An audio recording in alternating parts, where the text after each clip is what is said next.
Hi, everyone. I'm Patty Tucker. I'm from Atlanta, Georgia. Welcome to Bridge.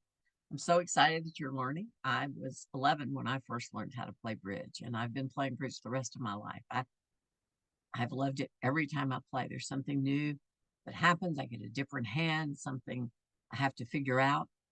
It just never gets old. So I hope you're going to enjoy it as much as I do. All right. Bridge is played in two-person teams. You notice you have a table directional map on your table. It says north, south, east, and west.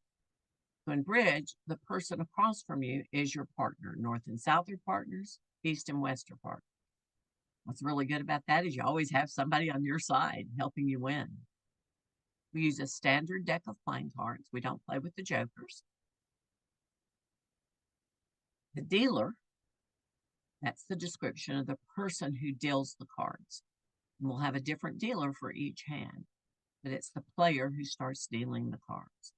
They start with the player on their left. They deal the cards one at a time face down. You don't look at them until you get all your cards. They go clockwise around the table. There's 52 cards. There's 4 players, so everybody should end up with 13 cards. So before you look at your cards, keep them face down and count your cards and make sure that you, in fact, have 13. There's nothing more frustrating than to get to the end of a hand. Somebody's got 2 and you don't have any.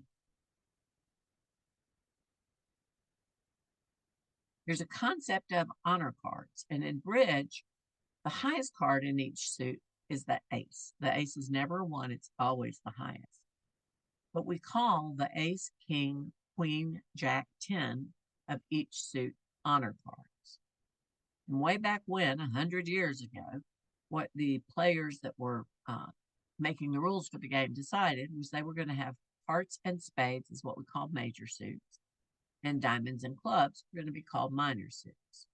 Now, that's not important right this minute. That's just something that has to do with how the game is scored, and it will become important later. But just kind of put that in your back pocket and keep it. A few people have a little bit of trouble. Usually, hearts and diamonds are not a problem, but spades and clubs. If you've never played cards, sometimes those get mixed up.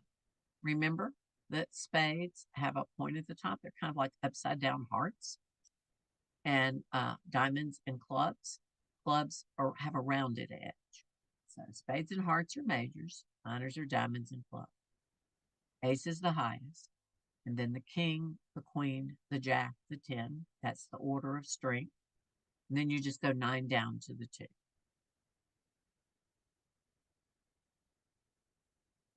What happens when you start a hand of bridge is someone will take the cards and shuffle them. And you don't know who yet, I'm going to tell you. And then you deal them out. You deal them one at a time until all the cards are gone. And everyone looks at their cards, counts them, makes sure that they have 13. And what you do is you sort them into suits. That means putting all the spades together, all the hearts, all the diamonds, all the clubs. Most people then arrange the cards within those suits from highest to lowest within each suit. Most people separate red and black. Now, it's not part of the rules. You don't have to do it.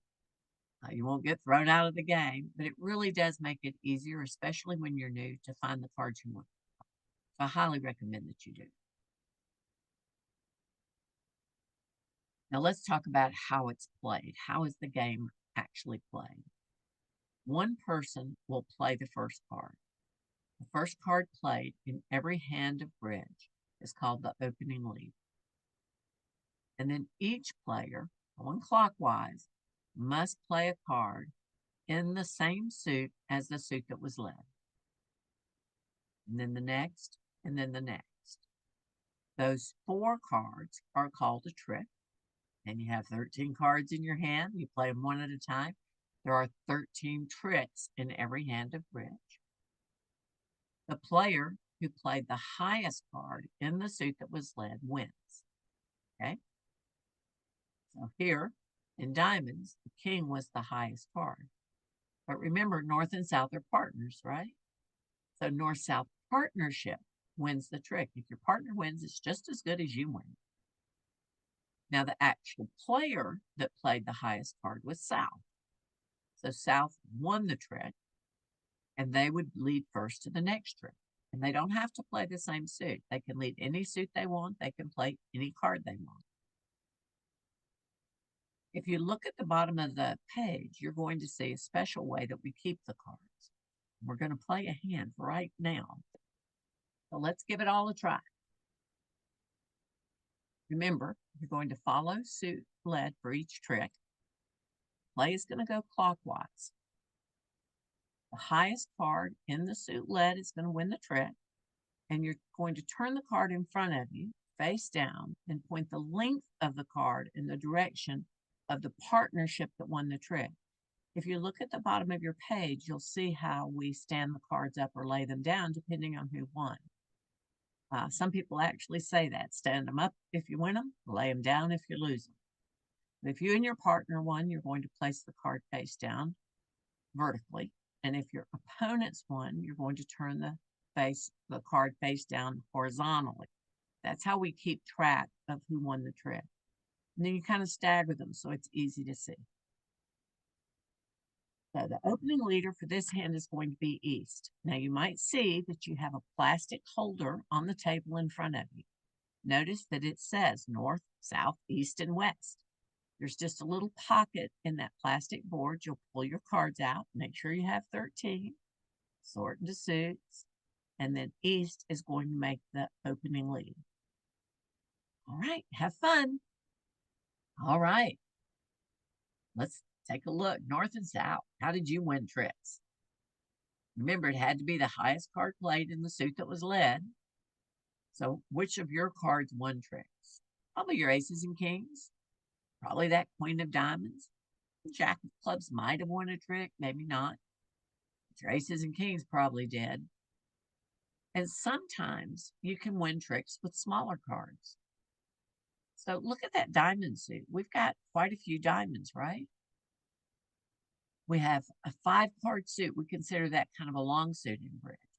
So you might be able to win with your smaller cards because after you've played that ace, king, queen, if you led the 8 or 9, maybe nobody had any diamonds and you were able to win a trick with that card. So long suits can help you win tricks. And this type of hand that you just played is what we would call a no trump hand. There's no trumps. If you're not familiar with trumps, I'm going to tell you about that next week. But high card wins. So what you want to look for, those aces and kings and queens, those honor cards, long suits, and I'll give you a hint. Sometimes 10s and 9s can help you win tricks as well. Now, what about East-West? How did East-West win tricks? Well, my guess is that they might have won the ace, the king, the queen, the jack of spades, probably the ace of clubs. They didn't have a long suit, so they weren't going to win any tricks with small cards in a long suit. You might have won a trick with one of your hearts, either queen or jack of hearts, maybe the queen of clubs. But I feel pretty confident that your spades and your ace of clubs, you most definitely won. Okay, so what I want y'all to do is I want you to play more hands. I want you to deal the cards out, count them, make sure you have 13, and you can just rotate who gets to lead the first card. We had it East last time. Maybe South leads first next time. You can also rotate the deal. Hope you had a great time, and I'm going to see you next week, and we are going to talk about the other kind of hand you might play, which is one with a trump suit. See you next week.